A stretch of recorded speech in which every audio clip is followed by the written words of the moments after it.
Hello readers, welcome to my story channel Purple Pebble. Today I'm going to read Here Comes T-Rex Cottontail. Are you ready to join T-Rex as he saves the day in a special way? It's a beautiful story written by Lois G. Grambling and illustrated by Jack E. Davis. If you like reading with me, be sure to click that subscribe button. T-Rex was looking in the mirror. Not bad, he said. Not bad at all. Just then the doorbell rang. He answered it. It was his friends Diplodocus, Stegosaurus, and Iguanodon. Why the funny ears? And big cottontail? Diplodocus asked. Tomorrow is Easter, Stegosaurus said, not Halloween.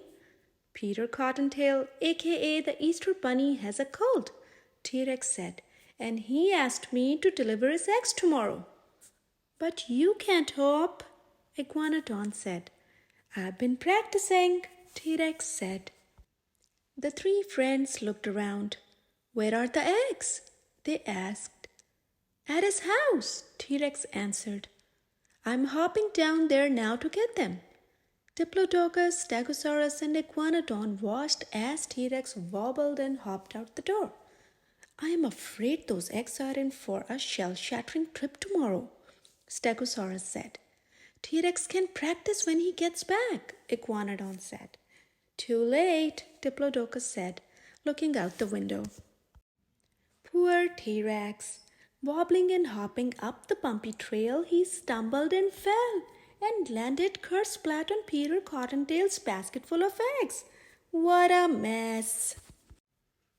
T-Rex walked slowly into his house. What now? His friends asked. I don't know, T-Rex answered. Suddenly, T-Rex had an idea.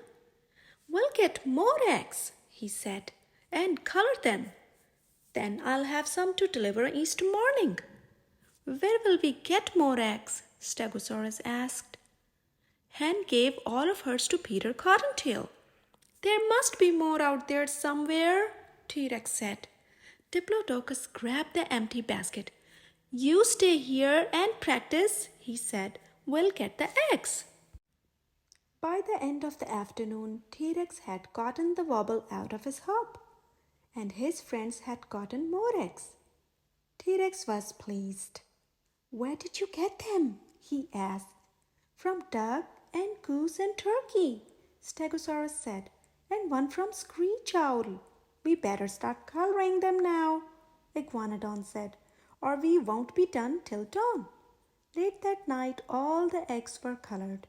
T-Rex and his friends were asleep and snoring. Unfortunately, when the sun came up, T-Rex and his friends were still asleep. But the children weren't. They were at their windows, awake and waiting. Shouts of, "Where are you, Easter Bunny?" could be heard. T-Rex heard them. He jumped up. He put on his funny ears, cottontail, long twitching whiskers, jacket, and bow tie.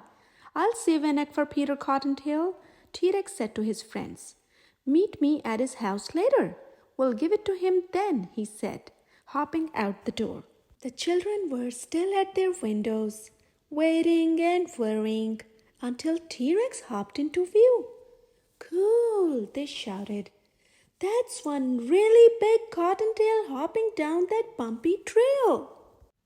When all the eggs except one had been delivered, T-Rex started hopping back up the bumpy trail.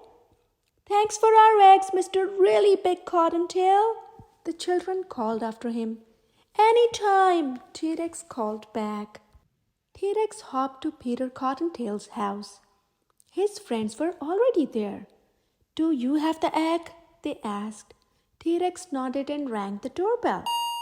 Peter Cottontail answered it. T-Rex handed Peter Cottontail the egg. For me?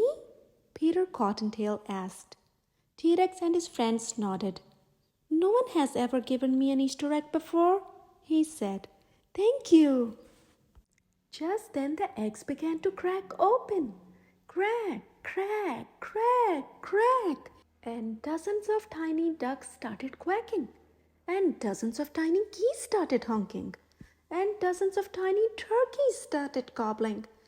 "This is the best Easter ever!" the children shouted. Then Peter Cottontail's egg began to crack open.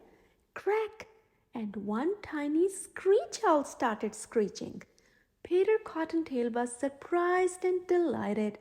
"This is the noisiest Easter ever," he said. "The noisiest and the best. I shall never forget it." "Nor shall we," said T-Rex and his friends. Happy Easter, everybody. The end.